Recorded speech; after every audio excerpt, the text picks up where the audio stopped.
My name is Sydney Blake and I wrote Young Pilgrims. And the inspiration is that 23 years ago when my daughter was born, we were given a family tree and I lost it. And then 20 years later, as I cleaned my desk finally, I found it. And I saw that at the very bottom of the tree there were the names of 3 pilgrims.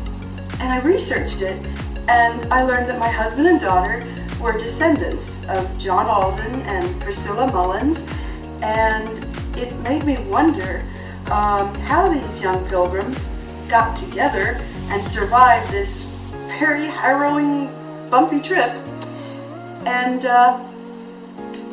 what they did and how they got together. And so I wrote a play about it.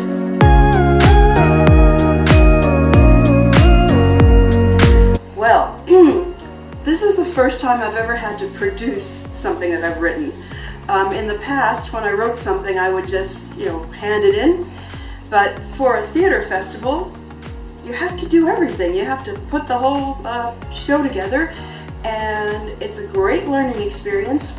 And thank goodness for the staff here at the Rave Theater Festival, especially Britt LaField, who hasn't killed me yet. Thanks.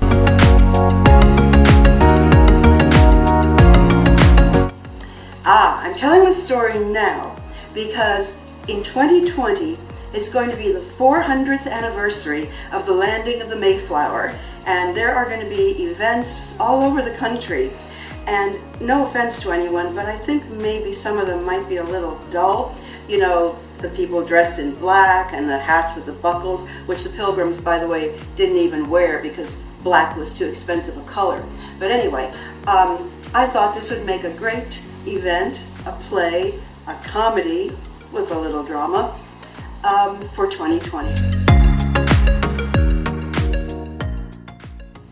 The most difficult part was sitting down at the computer and writing instead of watching the political news. But other than that, the most difficult part was doing like a year's worth of research, finding out exactly how the Pilgrims looked, talked, behaved, and then trying to modernize it a little so that it would relate to audiences today.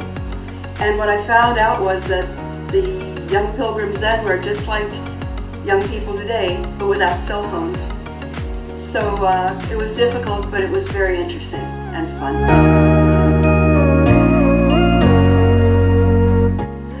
Well, when I was in college, I wrote plays, and I actually brought one to an off-Broadway theater called La Mama. And it went okay, but I didn't make a penny out of it. So I made a living as an actress for a few years, and I did Broadway and off-Broadway and regional theater and dinner theaters, but not in that order. And then I turned 30, and they started putting me up for aging hookers, and I didn't even get the parts. So I went to California and I wrote for television.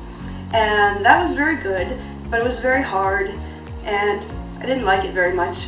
So I finally came back to New York and went back to my original love, which was writing for the theater. And seriously, the theater's the best.